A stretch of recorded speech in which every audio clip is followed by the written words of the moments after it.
Kadang-kadang sifat menunjuk-nunjuk ni boleh menganiaya orang lain. Walaupun bukan bentuk dengan perkataan. Kita orang kaya, tiba-tiba kita pergi tunjuk duk makan McDonald, kita pergi tunjuk duk makan KFC depan orang miskin hak lapar. Lagu mana? Perbuatan tu dianggap apa? Orang tu dah 3 hari tak makan, lapar lagi, dahaga lagi. Kita pun pergi buat action. Duk makan KFC depan dia. Allah, sedapnya KFC ni. Menyebabkan kawan tu terliok nak makan. Kita menganiaya dia, kita menzalimi perasaan dia. Waktu tu tengah lapar, tengah dahaga. Apatah lagi menunjukkan perbendaharaan harta, menunjukkan kekayaan dia, menunjukkan tu, menunjukkan ni kepada kalangan Bani Israel yang waktu tu rata-rata hanya jadi kuli dan buruh bagi Fir'aun. Dia menunjukkan kemegahan dia. Harta yang Allah bagi pada kita ni, ambil peluang kita guna harta tu, cari jalan nak kita dekatkan diri pada Allah. Antara yang Islam ajak apa dia? Dengan harta kita boleh berinfak, kita boleh bersedekah, kita boleh berwakaf, kita boleh tolong orang tu, tolong orang ni, bina benda tu, bina benda ni dengan harta tu. Sepatut buat lagu tu, tapi Qarun dia kedekut dah. Qarun dia tak mau keluar dah benda-benda tadi. Sedangkan waktu dia fakir, waktu dia miskin, dia buat benda tu. Inilah dikatakan bahawa kadang-kadang harta tu boleh menyebabkan manusia berubah. Harta tu boleh play outkan manusia, harta tu boleh pelarikan manusia. Alhamdulillah, Alhamdulillah, Alhamdulillah, Alhamdulillahi Rabbil Alamin. وبه نستعين على أمور الدنيا والدين والصلاة والسلام على أشرف الأنبياء والمرسلين وعلى آله وصحبه أجمعين سبحانك لا علم لنا إلا ما علمتنا إنك أنت العليم الحكيم قال رب اشرح لي صدري ويسر لي أمري واحلل عقدة من لساني يفقه قولي اللهم يسر ولا تعسر اللهم صل على سيدنا محمد وعلى آله وصحبه وسلم ولا حول ولا قوة إلا بالله العلي العظيم أما بعد.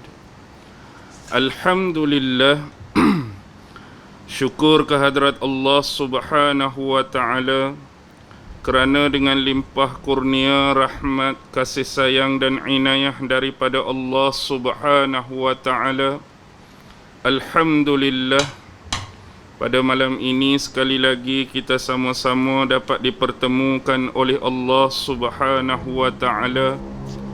Dan mudah-mudahan pertemuan pada malam ini sedikit sebanyak dapat menambahkan ilmu dan pengetahuan kepada kita semua berkenaan dengan firman dan ayat-ayat Allah Subhanahu wa ta'ala, insya-Allah. Tuan-tuan, pada malam ini marilah sama-sama kita membaca dan mentadabbur 2 potong ayat yang difirmankan oleh Allah Subhanahu wa ta'ala di dalam surah yang ke-28, iaitu surah Al-Qasas, merujuk ayat 76 dan 77, yang mana Allah Subhanahu wa ta'ala berfirman, A'udzu billahi minasyaitonir rajim. Inna Qaruna kana min qaumi Musa fabagha 'alaihim wa atainahu minal kunuzi ma inna mafatihahu latanu bil 'usbati ulil quwwah إذ قال له قومه لا تفرح إن الله لا يحب الفرحين وابتغ فيما آتاك الله الدار الآخرة ولا تنس نصيبك من الدنيا وأحسن كما أحسن الله إليك ولا تبغ الفساد في الأرض إن الله لا يحب المفسدين. Surah Al-Qasas merujuk ayat 76 dan 77. Di dalam ayat yang pertama Allah Subhanahu wa taala berfirman, Inna Qaruna kana min qaumi Musa. Sesungguhnya Qarun adalah termasuk daripada kaum Nabi Allah Musa alaihi salam. Jadi ayat yang kita baca pada malam ini bercerita ataupun berperihal mengenai kisah salah seorang personal ataupun individu yang hidup pada zaman Nabi Allah Musa alaihi salam, iaitu merujuk kepada Qarun. Siapakah Qarun yang sebenarnya? Baik, nama Qarun adalah sebahagian daripada nama-nama personal ataupun individu yang sering naik apabila dikisahkan oleh Allah Subhanahu wa taala berkenaan dengan Nabi Allah Musa alaihi salam. Sebagai contoh, Allah rakam nama Qarun ni sebanyak 3 kali dalam Quran. Pertama surah yang kita baca ni, iaitu surah Al-Qasas. Yang kedua, Allah bubuh nama Qarun dalam surah Al-Ankabut. Dan yang ketiga, Allah letak nama Qarun ni dalam surah Al-Mu'min. Jadi dalam surah Al-Qasas, surah Al-Ankabut dan surah Al-Mu'min 3 kali naik nama Qarun. Sebagaimana yang kita lihat dalam sejarah, kisah kehidupan Nabi Musa ni bukan Qarun saja yang naik bila Allah cerita pasal Nabi Musa. Ni salah satu contoh. Antara sebagai contoh yang lain ialah yang ada hubungan kedekatan, hubungan kerabat, hubungan darah, hubungan salasilah dengan Nabi Musa, yang selalu naik ialah saudara dia, abang kepada Nabi Musa, iaitu Nabi Allah Harun alaihi salam. Nabi Harun tu ialah abang kepada Nabi Musa yang Allah sebut nama dia 20 kali dalam Quran. Nama Nabi Allah Harun Allah sebut 20 kali. Manakala nama Nabi Musa sendiri paling banyak di antara sekian banyaknya nabi-nabi dan rasul, Allah sebut nama Nabi Musa 136 kali dalam Quran. Yang pertama, ada hubungan dekat dengan Musa ialah Nabi Harun. Yang kedua ialah saudari dia, iaitu kakak perempuan kepada Nabi Musa, juga otomatik kakak perempuan kepada Nabi Harun. Kakak dia yang sulung, yang bernama Maryam. Maryam binti Imran. Sebab Musa bin Imran, Harun bin Imran. Yang juga Allah sebut kisah dia dalam surah ni juga. Surah Al-Qasas ayat 9. Yang mana Allah berfirman, wa qalat li ukhtihi qussihi, dan berkatalah ibunya, yakni ibu kepada Nabi Musa, kepada saudarinya ataupun saudara perempuannya, qussihi, ikutilah dia. Yang ni adalah gambaran kisah bila Nabi Musa ni hanyut di dalam sungai Nil, dalam kotak tu. Jadi mak Nabi Musa ni, dia nak tahu kotak yang di dalam tu ada anak dia ni terlekat di mana, sampai di mana. Dia suruh kakak dia yang sulung Maryam tadi ikut menyusur di tepi tu tengok. Tu kisah yang Allah rakam dalam Quran, kakak dia. Dan satu lagi mak dia sendirilah. Dalam ayat yang ketujuh surah ni juga, surah yang sama. Wa auhayna ila ummi Musa an ardi'ih. Dan kami wahyukan ataupun kami ilhamkan kepada ibu Nabi Musa, susuilah dia. Ibu Nabi Musa dalam riwayat bernama Yukabat bin Yohannis. Tu nama mak Nabi Musa, Yukabat bin Yohannis. Ni antara nama-nama yang naik dalam Quran yang ada hubungan dengan Nabi Musa. Manakala yang tak ada hubungan, paling popular lah bila sebut kisah Nabi Musa, tak ada nama lain lah, nama Fir'aun yang duk naiknya. Sebab Musa ni zaman Fir'aun. Baik, yang kedua ialah isteri kepada Fir'aun yang ambil Nabi Musa tu jadi anak angkat dia. Kan kotak Nabi Musa tu hanyut di tempat permainan ataupun mandian isteri kepada Fir'aun merujuk kepada Asyah ataupun nama penuh dia Asyah binti Muzahim, yang Allah juga rakan dalam ayat yang ke-9 surah yang sama. Wa qalat imra'atu fir'auna qurratu 'ainin li walaka. Berkatalah perempuan Fir'aun merujuk kepada Asyah bila jumpa Nabi Musa yang masih dalam keadaan bayi tu. Qurratu 'ainin li walaka, anak ini akan menjadi penyejuk mata bagiku dan juga kamu. Maksudnya kita nak jadikan anak ni sebagai anak angkat untuk aku dan juga untuk kamu. Itu Asyah. Bahkan dalam kisah Nabi Musa juga naik nama siapa? Yang buat onar, yang buat patung lembu tu. Siapa dia? Samiri. Samiri juga nama Musa. Nama Samiri yang sebenar ialah Musa, iaitu Musa bin Zafar. Tapi digelar Musa As-Samiri. Nisbah tempat kelahiran dia negeri Samirah. Jadi dia dipanggil Musa Samiri. Selain daripada tu ialah orang kanan kepada Fir'aun tu. Siapa dia? Haman. Naik juga nama Haman. Dan juga individu yang berkelahi dengan Nabi Musa tu sampai Nabi Musa tertumbuk dia mati. Lepas tu orang yang bagi tahu, bagi nasihat kepada Musa supaya meninggalkan negeri Mesir, supaya dia berhijrah ke tempat lain, dan kemudian Nabi Musa berhijrah ke negeri Madian. Di Madian pula dia bertemu dengan seorang individu yang bernama Syu'aib kan. Naik pula nama tu. Lepas tu berkahwin dengan anak kepada Syu'aib iaitu Safura. Kemudian ada lagi kisah Nabi Musa ni, dia nak belajar. Nak belajar dengan siapa? Dengan Nabi Allah Khidir. Juga dalam kisah Nabi Musa naik nama Nabi Khidir. Khidir, Nabi yang kehijau-hijauan. Khidir tu dalam bahasa Arab hijau. Kenapa dinamakan Khidir? Ada beberapa riwayat menyebut sebab bila Khidir ni menetap ataupun duduk di satu-satu tempat yang kering, kontang atau gersang, lepas dia tinggalkan tempat tu akan ditumbuhi tumbuhan, menghijau jadi. Sebab itulah dia disebut Khidir. Atau nama Khidir dikatakan Balia. Balia bin Malkan, Malkan bin Falih, Falih bin Amir, Amir bin Shalih, Shalih bin Arfaksyad, Arfaksyad bin Sam, Sam bin Nuh alaihi salam. Jalur keturunan Nabi Khidir juga sampai kepada Nabi Allah Nuh alaihi salam. Selain daripada tu, individu sebelum Nabi Musa ni sampai kepada Khidir, orang hak bawa bakul tu. Hak Allah pesan dalam bakul ni isi ikan kan. Siapa hak pergi berjalan dengan Nabi Musa tu? Tu Nabi Allah Yusha.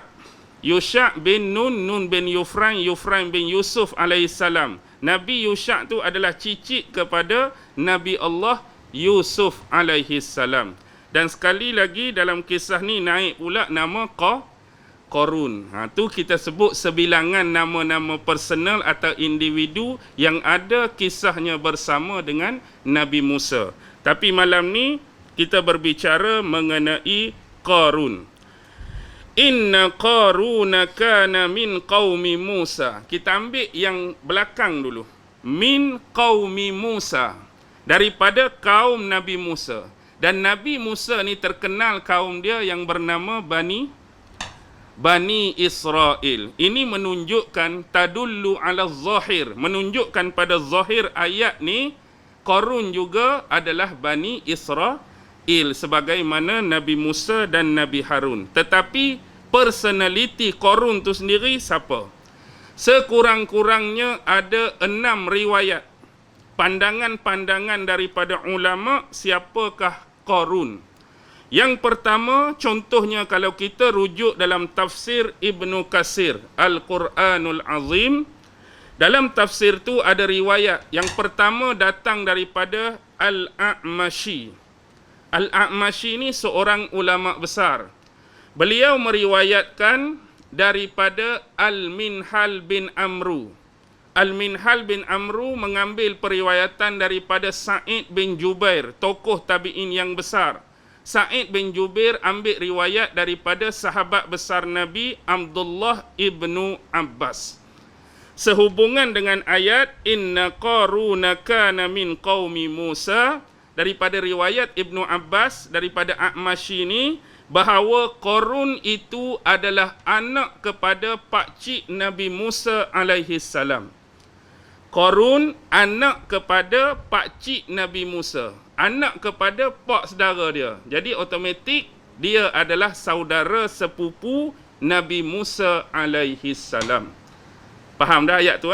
Anak kepada pakcik dia. Jadi pakcik dia tu pak saudara, anak pak saudara dia sepupu dia lah. Jadi pernyataan ini menunjukkan Musa dan Qarun adalah saudara sepupu. Tu yang pertama. Yang kedua, Imam Ibn Katsir mendatangkan nama-nama ulama-ulama yang besar untuk mengukuhkan pandangan dan pendapat yang pertama. Dengan kata lain, nama-nama ni menyokong kenyataan bahawa Musa dengan Qarun tu adalah sepupu. Antaranya ulama besar seperti Ibrahim An-Nakhai, kata sepupu. Abdullah bin Al-Haris bin Naufal, ulama besar, kata sepupu. Sama' ibnu Harb, kata sepupu. Qatadah, kata sepupu. Malik ibnu Dinar, kata sepupu. Ibnu Jurash, kata sepupu. Dan ulama-ulama besar yang lain bersepakat mengatakan bahawa Musa dan Qarun adalah saudara sepupu. Okey, itu yang kedua. Yang ketiga yang dibawakan oleh Imam Ibn Katsir, salah satu daripada nama-nama tadi. Yang terakhir saya sebut tadi, selepas Malik bin Dinar, ialah Ibnu Jurayj. Ada pandangan tersendiri daripada Ibnu Jurayj dengan mengatakan bahawa Qarun ini adalah merujuk kepada Qarun bin Yashur bin Qahis. Qarun bin Yashur bin Qahis. Manakala Nabi Musa, Musa bin Imran bin Qahis. Jadi atas pernyataan Ibnu Jurayj tadi seolah-olah membenar dan memperkuatkan lagi pandangan yang pertama. Bila kata Qarun, Qarunlah bin Yashur, Yashur tu bapa Qarun. Tok Qarun nama Qahis. Tu lain Qarun. Kalau lain Nabi Musa, Musa bin Imran, Imran bin Qahis. Tok sama tok ni orang yang sama. Jadi anak kepada Qahis tu seorang nama Imran, bapa kepada Musa, seorang nama Yashur, bapa kepada Qarun. Jadi hak mana abang, hak mana adik? Hak mana abang, hak mana adik? Dalam tafsir Imam Al-Baghawi dan juga merujuk tafsir Ruhul Ma'ani Imam Al-Alusi, Imran tu abang kepada Yashur. Anak kepada Qahis tadi, Imran tu abang, Yashur tu adik. Jadi melalui Imran lahirnya Nabi Musa, melalui Yashur lahirnya Qarun. Jadi bila Yashur dengan Imran adik-beradik, automatik dua-dua ni akan jadi sepupu. Baik. Kita berhenti dulu di situ. Ni pandangan Imam Ibn Katsir. Kalau kita rujuk kitab Ma'alim At-Tanzil. Ni satu lagi kitab tafsir besar yang bersifat ibu ummahat karangan Imam Al-Baghawi. Dalam tu dia susun galau lagi, panjang lagi salasilah ni. Dia sebut Qarun bin Yashur bin Qahis bin Lewi bin Ya'qub alaihi salam.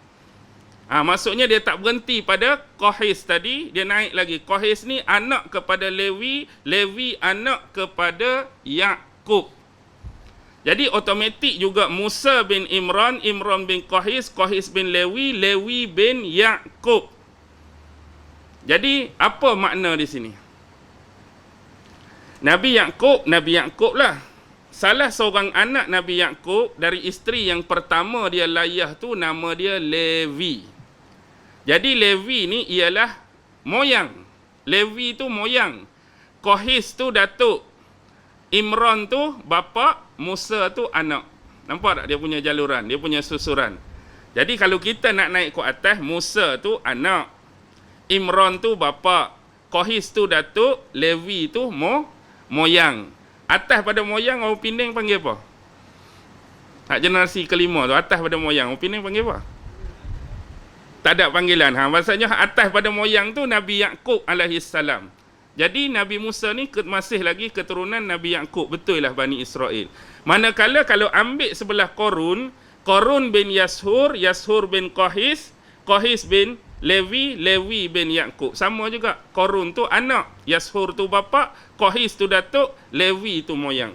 Dia akan bertemu pada datuk dan moyang yang sama. Jadi bila kita faham demikian, maksudnya Musa ni adalah cicit kepada Lewi. Korun cicit kepada Lewi. Banding dengan cerita hak bawa ikan tadi. Hak bawa ikan tu siapa? Yusha. Nabi Yusha bin Nun bin Yufraim bin Yusuf.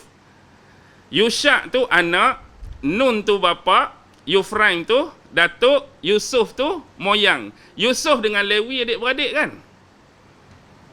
Yusuf juga anak Nabi Yaqub, Lewi anak Nabi Yaqub. Bermaksud dua orang tu, Nabi Musa tu cicit kepada Lewi, Nabi Yusha cicit kepada Yusuf. Dua-dua lagi masih keturunan Nabi Allah Yaqub.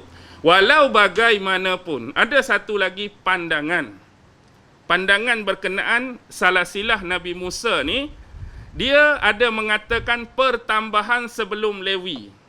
Hak tadi, Musa bin Imran, Imran bin Qahis, Qahis bin Lewi. Tapi ada satu lagi pandangan, Musa bin Imran, Imran bin Qahis, Qahis bin Azar. Ada lagi nama. Selepas Qahis tu Azar, Azar baru bin Lewi. Maksudnya kalaulah hak ni lebih benar, katakan hak ni lebih benar, maksudnya moyang tu tak duduk di Lewi bagi Nabi Musa. Moyang tu duduk pada Azar, atas Azar tu baru Lewi, atas Lewi tu baru Nabi Musa alaihi salam. Kau pening dah? Tak apalah, kita belajar salah silah sikit. Tapi nak suruh kenal siapa itu Korun. Okey. Tu yang ketiga. Manakala pandangan yang keempat datang daripada salah seorang tokoh sejarah yang besar, Muhammad bin Ishaq bin Yasar, yang terkenal dengan gelaran Ibnu Ishaq. Baik. Dia berbeza daripada hak sebelum ni. Dia kata Korun ni merujuk kepada pakcik Nabi Musa tu sendiri. Bukan kata sepupu. Tapi pakcik Nabi Musa. Merujuk kepada Korun tu adik-beradik dengan Imran seolah-olah. Korun tu adik-beradik dengan Imran, bapa Nabi Musa. Jadi atas dasar tu dia kata Korun ni pak saudara kepada Nabi Musa. Dia sedikit berbeza daripada hak sebelum ni. Kemudian Imam Ibnu Kasir bawa satu lagi pandangan daripada Ibnu Jurash. Ibnu Jurash dah ada sebelum ni tu. Tapi kali ni dia kata Korun ni adalah sepakat di kalangan ahli ilmi. Maksudnya orang-orang cerdik pandai, cendekiawan, ulama-ulama bersepakat mengatakan bahawa Korun ni adalah saudara sepupu kepada Nabi Musa. Masih lagi sama dengan pandangan yang pertama. Baik, kalau saya rujuk dalam kitab Ruhul Ma'ani Imam Al-Alusi, ada satu lagi pandangan yang datang daripada Ibnu Atiyah. Ibnu Atiyah mengatakan Korun ni adalah memang sepupu Nabi Musa, tapi dia bukan anak kepada pak saudara tu. Tapi pandangan Ibnu Atiyah, dia adalah merupakan anak mak saudara Nabi Musa pula. Sepupu tu sama sepupu dah. Cuma pandangan hak sebelum ni tu anak pakcik dia, anak pak saudara. Manakala pandangan Ibnu Atiyah ni anak kepada mak saudara. Khalah. Itulah beza. Sepupu tu tak sepupu, cuma beza mari jalur. Tu sajalah. Okey. Pandangan seterusnya Qatadah Ibnu Di'amah. Qatadah Ibnu Di'amah ni mengatakan kami mengatakan bahawa Korun ini adalah saudara sepupu kepada Nabi Musa. Samalah. Sepupu kepada Nabi Musa. Cuma panjang sikit huraian Qatadah Ibnu Di'amah. Dia kata apa? Dia kata pada zaman dia Korun ini digelar Al-Munawwir ataupun Al-Munawwar. Pasal apa Korun ini digelar Munawwar pada zaman dia? Li husni suratihi. Kerana keelokan pada paras rupa dia. Dia digelar Munawwir ni kerana Allah bagi dia kacak lah, kita kata bahasa mudah ni, kacak, handsome, Nampak pandang tu sedap kelih lah orang kata. Satu. Kemudian suara dia Allah bagi. Dia antara orang yang mempunyai suara yang bagus, suara yang baik ketika membaca dan mengalunkan ayat-ayat Taurat. Allah bagi suara dia tu sedap. Ketika kalau kita hari ni sedap baca Quran lah. Allah bagi pada Korun suara dia bagus, suara dia sedap bila baca kitab Taurat. Kemudian tambah pula Allah bagi apa pada dia? Kekayaan. Kalaulah duduk di kita ketiga-tiga karakter tadi, lagu mana agak-agak? Handsome, sedap tengok pun duduk di kita. Suara sedap pun duduk di kita. Oh, harta banyak, harta bertimbun pun duduk di kita. Inilah yang menyebabkan Korun tu jadi terjerumus ke lembah kebinasaan. Tiga-tiga duduk di dia tak? Kita boleh bayangkanlah. Kalaulah benda tu duduk kat saya lah, katakan tak? Kita kata mari start mari tu ralik orang duk tengok kita. Bukan hak sekarang lah. Sekarang ni tak ada siapa nak tengok pun. Muka pun gelap ke matu tak. Kalau bayangkan hak tu orang tengok, handsome-nya ustaz ni. Tambah-tambah hak belakang tabir ni pula tak. Hak perempuan-perempuan tengok duk tunggu ni. Ni ustaz handsome ni, ustaz segak ni. Lepas tu bila pula berceramah sedap pula, kemudian berlagu baca Quran sedap pula, menyanyi sedap pula, ada suara lah orang kata. Lepas tu mari pula parking Ferrari. Kita mari yang motor buruk lah kalau saya tu tak. Ni parking Ferrari lah, parking Lamborghini lah, parking Bentley lah apa. Jadi orang pandang benda-benda macam tu. Okey. Baik. Lepas tu Al-Munawwari tadi dia sebab dia muka handsome dan kebagusan bacaan dia. Tapi apa yang jadi pada Korun? Yang mana jadi pada Korun ialah sifat munafik dia. Sifat munafik Korun tu sendiri sama dengan seorang lagi munafik yang ada pada zaman Nabi Musa tadi, hak kita panggil Musa Samiri tu. Dua ni adalah dua bentuk personality kemunafikan yang hidup pada zaman Nabi Musa. Satu Musa Samiri, satu lagi Korun. Okey, tu pandangan Qatadah Ibnu Ni'amah. Dan ada yang menyebut iaitu Syahr Ibnu Hausyab. Ini ceritalah bukan pasal salah silah Korun. Dia kata pernah terjadi yang mana Korun ni dia menjulurkan pakaian dia. Kalaulah kata orang dulu jenis pakai jubah, dia menjulurkan pakaian dia ni sejengkal. Maksudnya kalau kita ni biasanya pakai jubah atau pakai kasut seluar ni, duduk di mata kaki tu lah, tahap ujung kan. Dia ni pisah pelabuh sampai sejengkal. Maksudnya sampai berderet tanah lah. Di sisi orang dulu-dulu lambang begini adalah lambang kesombongan dan keangkuhan. Nak tunjuk-tunjuk kat orang.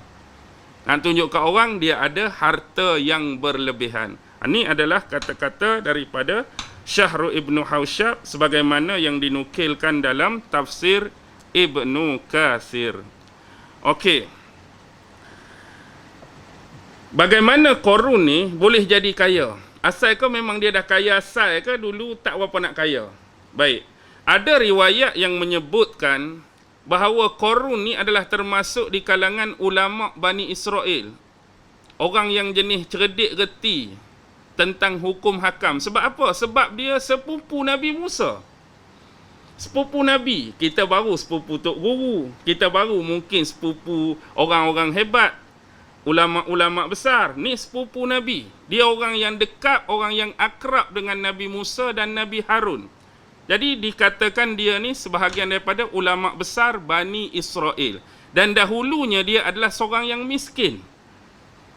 Tapi antara sifat yang boleh dipuji pada Korun ialah walaupun keadaan dia masa tu miskin, sifat dia suka menderma dan bersedekah pada orang. Suka bagi bantuan pada orang. Dia tu dah miskin dah. Dalam keadaan miskin dia tu dia suka bagi bantuan pada orang. Tu sifat terpuji dia. Jadi bila melihat hal demikian, dia pernah minta kepada Nabi Musa supaya Nabi Musa ni doa pada Allah suruh dia jadi kaya.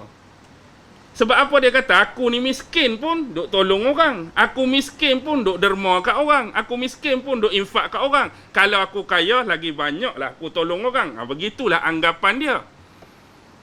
Lalu Nabi Musa berdoa kepada Allah sebagaimana permintaan dia dan dikabulkan oleh Allah, kaya sungguh.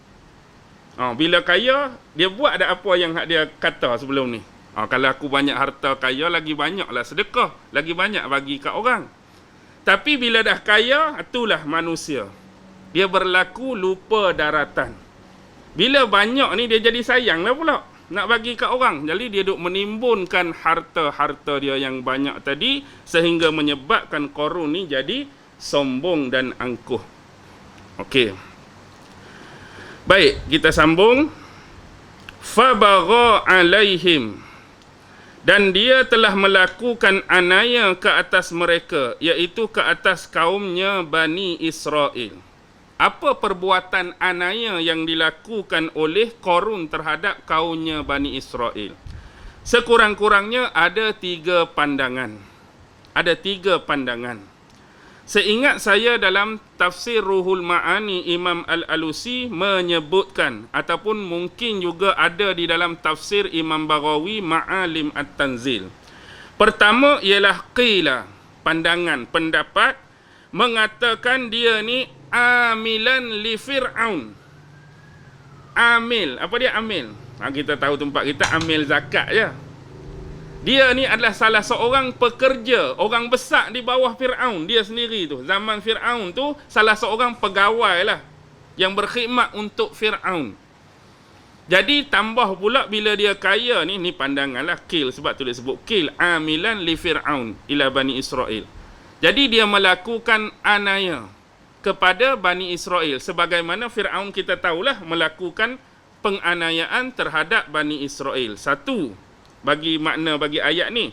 Yang kedua, pandangan daripada Qatadah. Qatadah memaksudkan di sini menganiaya kepada Bani Israel ialah dengan menunjukkan kekayaan dan perbendaharaan hartanya yang banyak. Kadang-kadang sifat menunjuk-nunjuk ni boleh menganiaya orang lain. Walaupun bukan bentuk dengan perkataan. Kita orang kaya, tiba-tiba kita pergi tunjuk duk makan McDonald, kita pergi tunjuk duk makan KFC depan orang miskin hak lapak. Lagu mana? Perbuatan tu dianggap apa? Orang tu dah 3 hari tak makan, lapak lagi, dahaga lagi. Kita pun pergi buat action. Duk makan KFC depan dia. Allah, sedapnya KFC ni. Menyebabkan kawan tu terliok nak makan. Kita menganiaya dia, kita menzalimi perasaan dia. Waktu tu tengah lapar, tengah dahaga. Apatah lagi menunjukkan perbendaharaan harta, menunjukkan kekayaan dia, menunjukkan tu, menunjukkan ni kepada kalangan Bani Israel yang waktu tu rata-rata hanya jadi kuli dan buruh bagi Fir'aun. Dia menunjukkan kemegahan dia.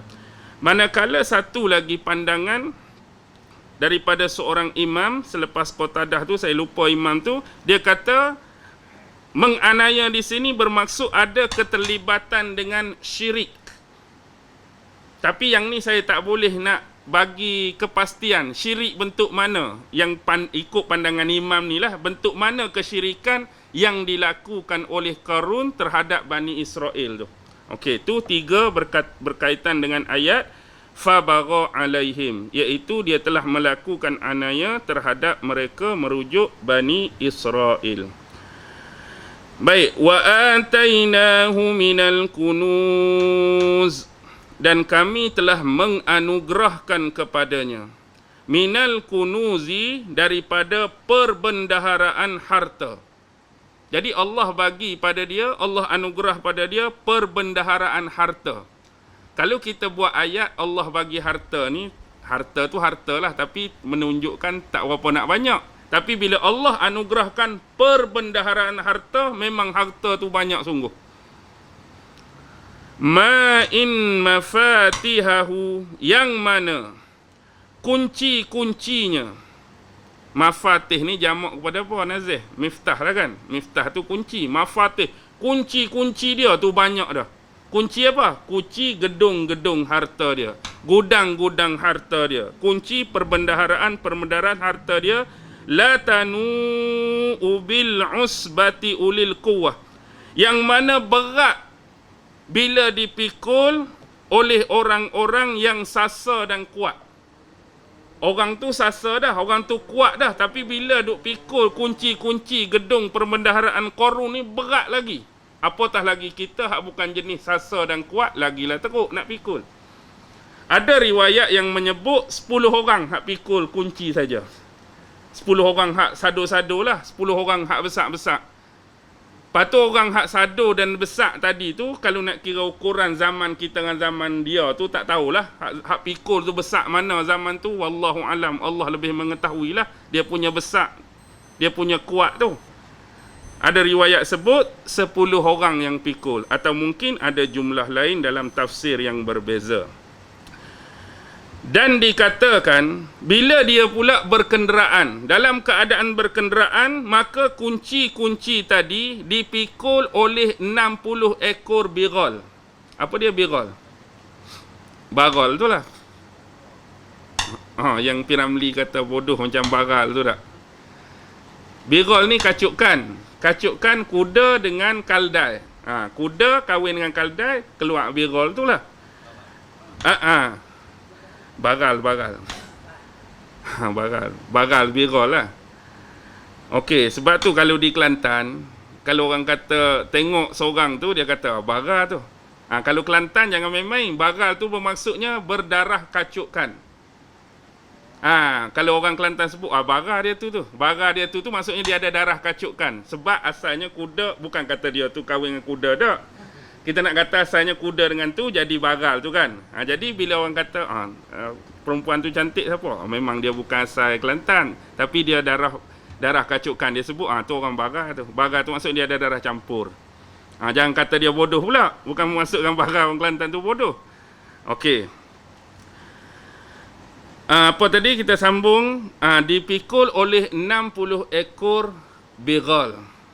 Dan ada pula dipikul oleh bentuk-bentuk sarana yang lain. Imam Ibn Katsir tak sebutlah, maksudnya selain pada ada orang kuat pikul, selain pada ada biral pikul, ada bentuk-bentuk yang lain. Nak cakap banyak sangat dia punya kunci. Manakala Imam Al-A'mashi sekali lagi mengambil periwayatan daripada Khaisamah, yang mana dia menyebut kunci-kunci perbendaharaan Qarun ni dibuat daripada kulit. Saya pun tak boleh nak hadam di sini. Biasanya kalau kunci ni kita kata buat daripada besi kan. Bila kata kunci ni buat daripada kulit, bentuk kunci lagu mana? Tak tahulah. Tapi disebut dalam tafsir Ibnu Katsir tu, pandangan daripada A'mashi mengambil periwayatan daripada Khaisamah, kunci tu dibuat daripada kulit. Dan setiap kunci tu pula, saiz dia adalah sama besar dengan jari telunjuk. Sama besar dengan jari telunjuk. Ni baru jari telunjuk saya. Jari telunjuk orang hak zaman tu, wallahu alam lah besar mana. Mungkin 2 kali ganda jari saya ke, lebih lagi ke, tapi nak abad besar lah. Kita kalau ada kunci besar ni hebat lah kan. Okey. Baik, kalau kita nak buat perbandingan 10 orang pikul, banyak tak? Banyak ni, 10 orang kuat-kuat duk pikul. Apa hang pikul tu? Kunci saja-saja. 60 ekor baral tadi, kunci saja-saja. Besar-besar ni pula tu. Kita ada kunci 5 rumah sewa, 5 homestay pun bukan main riak. Ada. Duk penuh ni dalam poket ni. Dalam poket tu pun tak terbalik berjalan. Ke terbalik kunci ada 5? Tak terbalik. 5 utas baru kunci. Relax lagi berjalan tak? Tu pun buat-buat nampak sengit. Nak suruh orang tanya, apa benda dalam poket tu? Ni kunci homestay Sungai Nibung. Tu anak abang pun. Ni kunci homestay Bayam Baru. Ni kunci tu pun tak sengit berjalan. Agak-agak 60 ekor pikul 10 orang ni lagu mana? Tu pun kita bukan main dah, ada 5 homestay ni. Tu Qarun. Bagaimana seseorang tu boleh tertawan sehingga menjerumus kepada lembah kebinasaan. Baik. إِذْ قَالَ لَهُ قَوْمُهُ لَا تَفْرَحْ. Dan ingatlah ketika mana kaumnya pernah berkata kepadanya. Maksudnya kaum dia berkata kepadanya dalam bentuk nasihat dan saranan. Dia kata apa? La tafrah. Janganlah kamu berbangga. Jangan kamu menyombong dengan harta yang dikurniakan oleh Allah tu pada kamu. Bukan salah pada harta tu, bukan salah pada Allah yang bagi harta tu, tapi salah bila kamu memiliki harta yang Allah bagi tadi menyebabkan kamu sombong, menyebabkan kamu angkuh dengan orang lain. Menyebabkan kamu sombong dengan sesama makhluk Allah. Jadi jangan sombong yang keterlaluan. Innallaha la yuhibbul farihin. Sesungguhnya Allah tidak menyukai orang-orang yang melakukan kesombongan dan keangkuhan. Isyak dah. Tak habis lagi satu ayat ni. Tak apa. Habis ayat ni ada.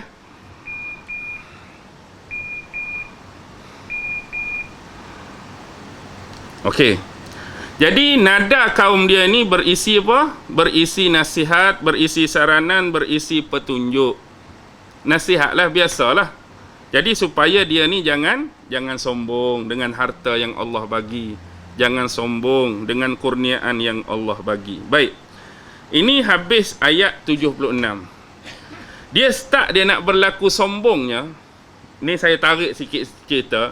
Bila lepas Nabi Musa doa pada dia, dia jadi kaya tadi dengan kekayaan dia yang kita boleh tengok tahap kekayaan dia sampai orang tu pikul macam ni, binatang pikul macam ni.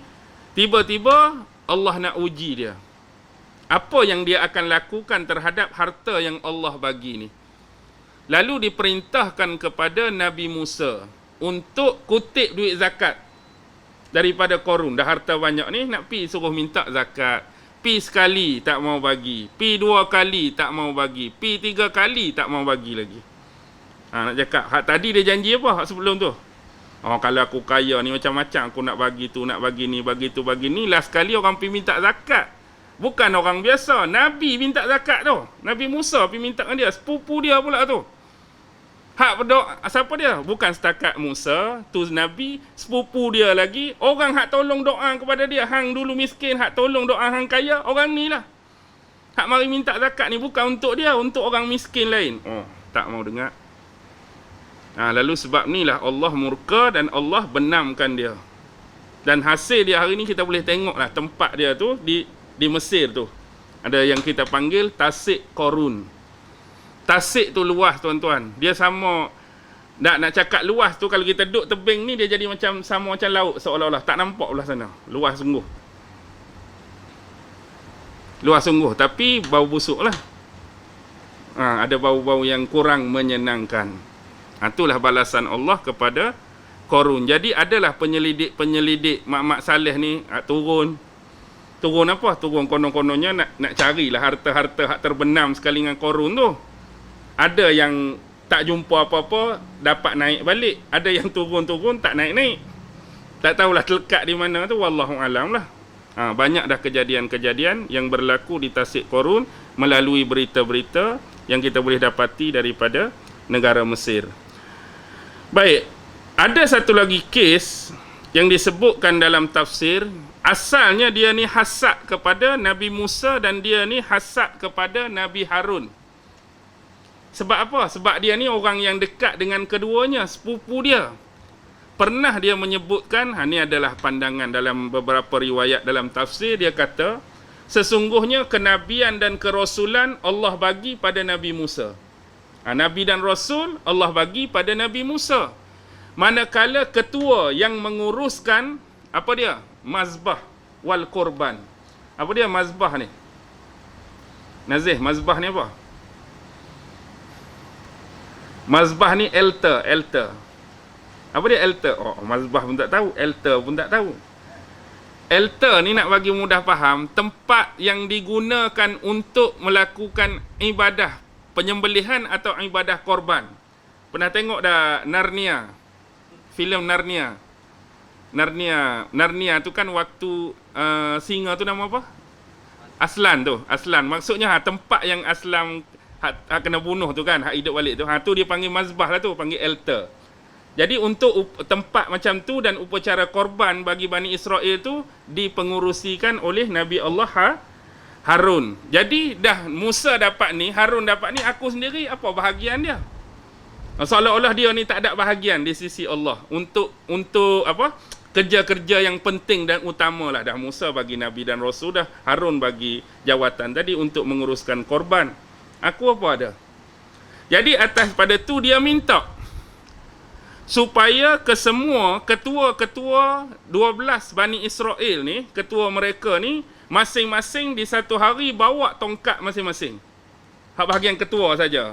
Maksudnya ketua dari keturunan Robin, ketua daripada keturunan Syamun, ketua dari Lewi, ketua dari Yahuza, ketua dari Yusuf, ketua dari Bunyamin, sampai 12 Bani Israel. Itu maksudnya ada 12 orang ketua, bawa tongkat masing-masing.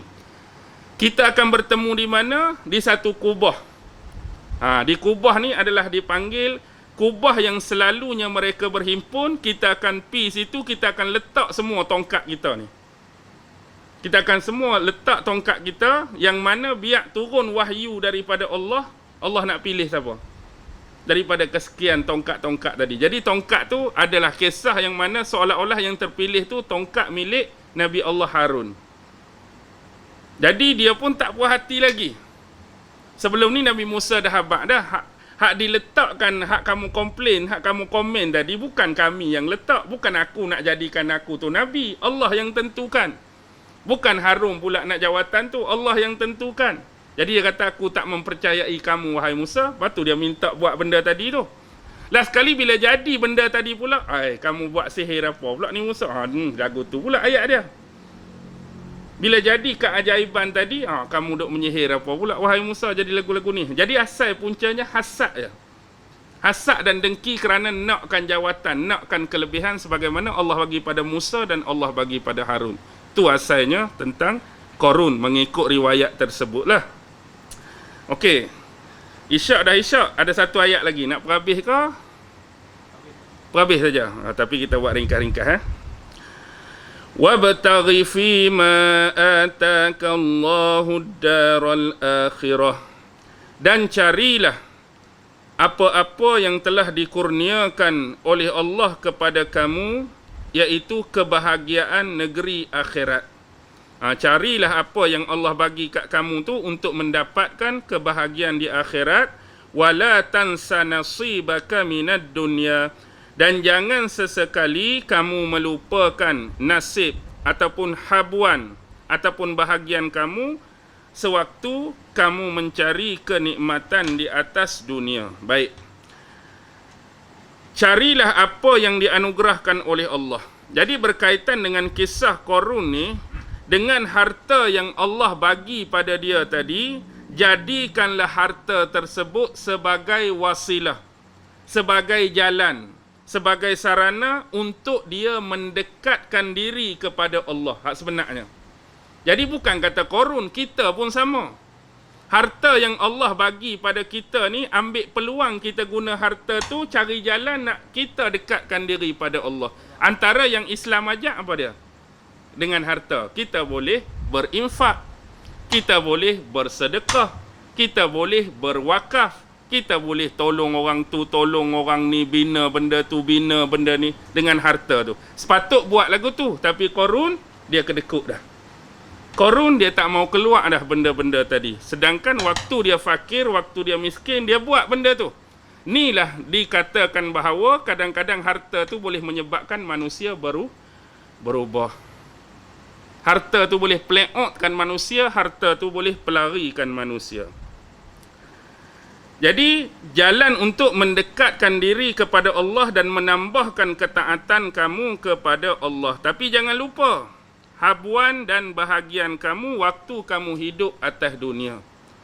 Sebab antara yang dihalalkan oleh Allah atas kita, ada yang namanya makanan, ada yang namanya minuman, ada yang namanya pakaian, ada yang namanya kenderaan, ada yang namanya rumah, ada yang namanya perkahwinan. Jadi jangan lupa pula, di samping kita nak cari bahagian kita di akhirat, kita ni hidup di mana sekarang? Kita ni hidup atas dunia. Jadi gunakanlah juga untuk keduniaan kita, nikmat dan anugerah tersebut. Kita nak makan, makanlah apa saja, janji makanan yang kita makan tu halal.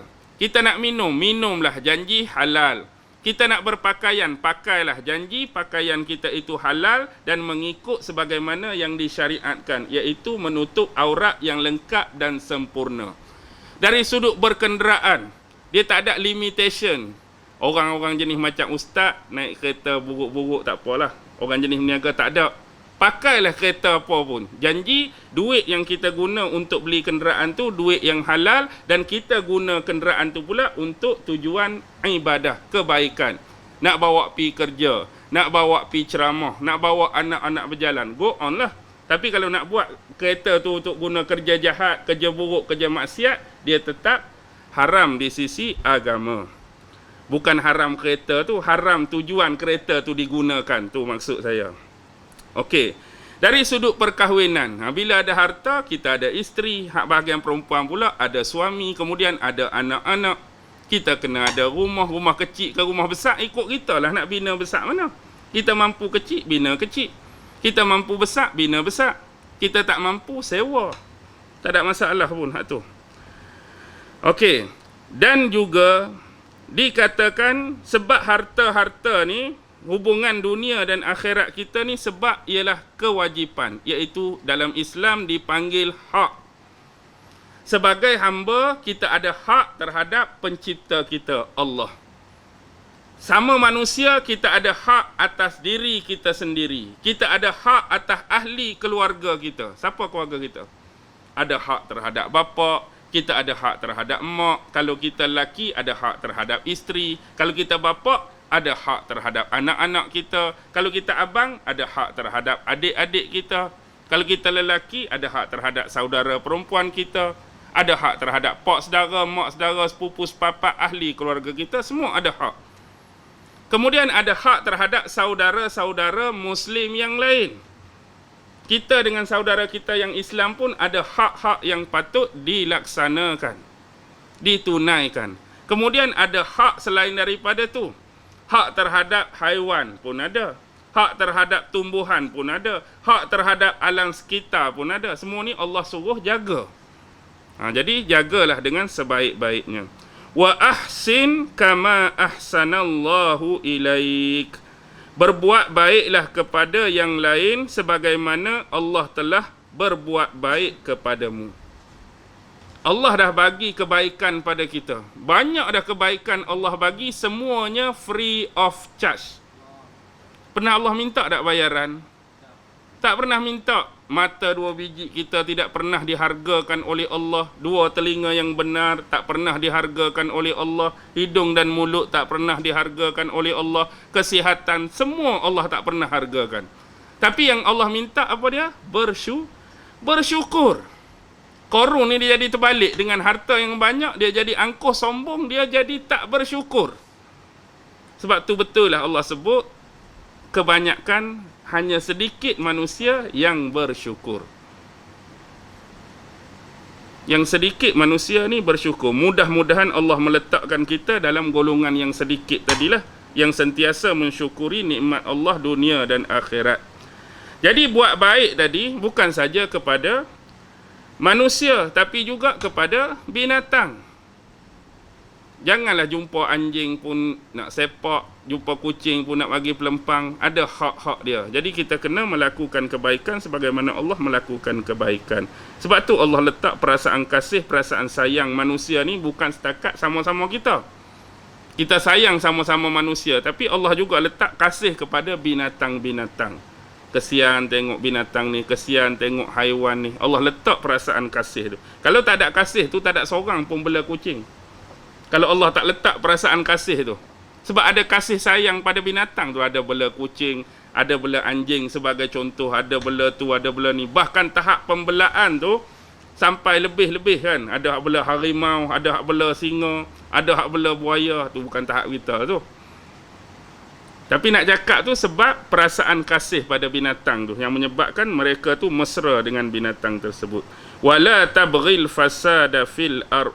Janganlah kamu melakukan kerosakan di atas muka bumi. Innallaha la yuhibbul mufsidin. Sesungguhnya Allah tidak menyukai orang-orang yang melakukan kerosakan. Jadi janganlah kita buat kerosakan di atas muka bumi Allah dengan perkara-perkara keburukan dan perkara-perkara yang dilarang oleh Allah Subhanahu wa taala. Bumi ni dah banyak rosak. Rosak hasil perbuatan tangan-tangan manusia. Kalau manusia buat sebagaimana syariat Allah, maka bumi ni akan jadi baik. Tapi kalau manusia buat yang berlawanan ataupun kontra dengan apa yang Allah syariatkan, bumi ni akan jadi sakit. Istilah sakit ni rosak lah. Contoh, Allah suruh semayang, semua pakat hadut atas bumi tak mau semayang. Sakitlah bumi, rosaklah bumi. Allah suruh buat benda baik, kita semua pakat buat benda jahat. Allah suruh buat perdamaian, kita semua pakat bergaduh, pakat berperang. Apa jadi? Itulah bentuk-bentuk kerosakan. Allah suruh jaga harta benda kita dan jaga harta benda orang lain. Kita pakat pi rampas, pi curi, pi rompak, rosaklah muka bumi. Inilah orang-orang yang tidak disukai oleh Allah, iaitu orang-orang yang melakukan kerosakan. Habis ya? Mana? Haman ni dia kira orang yang kanan lah kepada Fir'aun. Haman ni antara yang Quran cerita, dialah yang jadi pembina kepada satu bangunan yang tinggi, yang mana lepas bangunan ni siap, Fir'aun nak naik atas tu. Itulah kisah yang Fir'aun panah ke atas tu. Bila Fir'aun panah tu, jadi Allah jadikan anak panah dia tu bila jatuh, berdarah di muncung tu. Ada kesan darah. Jadi dia pun bila tengok darah tu, action, aku dah bunuh dah Tuhan Musa. Ni bukti dia. Padahal tak tahu apa. Jadi asalnya kalau jatuh kosong lagu tu, mungkin dia tak kata apa. Tapi bila dia panah tu, tiba-tiba jatuh muncung tu berdarah. Kenapa? Wallahualam lah. Jadi action lah dia. Tengok ni darah membuktikan aku dah bunuh Tuhan Musa. Musa tak boleh dakwa dah. Tuhan dia dah mati dah, dibunuh. Jadi kesan daripada bangunan hak Haman bina tu masih ada lagi. Tapi tak sempurna macam dulu dah. Dah tinggal bekas dan tapak-tapak. Kalau kita tengok di tapak arkeologi di Mesir tu. Bekas bangunan tu ada. Tapi ramai juga yang silap faham. Hak Haman bina tu dia berkata piramid. Bukan piramid tu. Itu bangunan khusus yang lain. Hak Haman bina tu. Itu antara orang yang nama Haman. Dan begitu jugalah kajian yang dilakukan oleh Profesor Maurice Bucaille kan, ahli kaji Perancis tu, yang dia kaji tentang mumia Fir'aun, dan dia juga kaji yang ada keterkaitan dengan Haman tu. Dia jumpalah Haman ni dalam kitab suci Al-Quran, yang menyebabkan akhirnya dia beriman masuk Islam, Profesor Maurice Bucaille tu. Okey, tapi ada satu lagi lah. Maksudnya janganlah kita menjadikan kes ini, dia ada satu istilah dipanggil Bucaillism. Atas nama Bucaillism ni, atas nama Maurice Bucaille tu lah. Jadi asalnya Profesor Maurice Bucaille tu buat kajian-kajian macam ni, dan dia cari hasil dapatan kajian tu untuk dinisbahkan dengan kitab-kitab. Contoh, bila dia kaitkan dengan kitab Al-Quran, dia akhirnya menemui kebenaran, masuk Islam. Tapi yang diistilahkan dengan Bucaillism ni, istilah yang cuba kita panggil memandai-mandai lah, meletakkan, cari saja ayat-ayat yang berbentuk sains. Ni Quran sebut, ni Quran sebut. Kadang-kadang tak ada pun. Faham tak? Itu maksud Bucaillism tu. Dia ambil daripada nama Maurice Bucaille.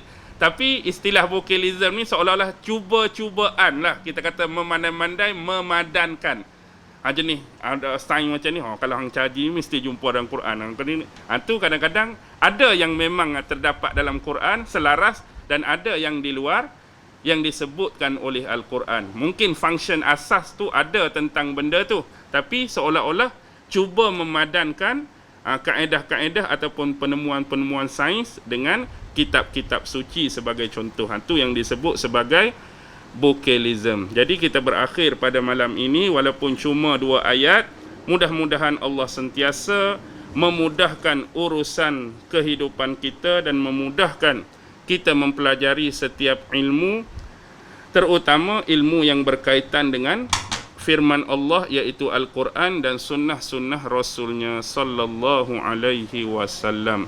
Akhir kalam, wabillahi taufiq wal hidayah. Wassalamualaikum warahmatullahi ta'ala wabarakatuh.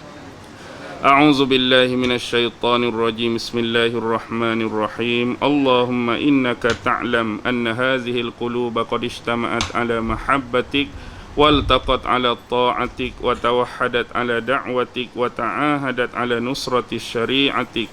Fawassiqillahumma rabitataha wa adim wuddaha wahdiha subulaha واملأها بنورك الذي لا يخبو واشرح صدورها بفيض الإيمان بك وجميل التوكل عليك وأحيها بمعرفتك وأمتها على الشهادة في سبيلك إنك نعم المولى ونعم النصير وصلى الله على سيدنا محمد وعلى آله وصحبه وسلم والحمد لله رب العالمين.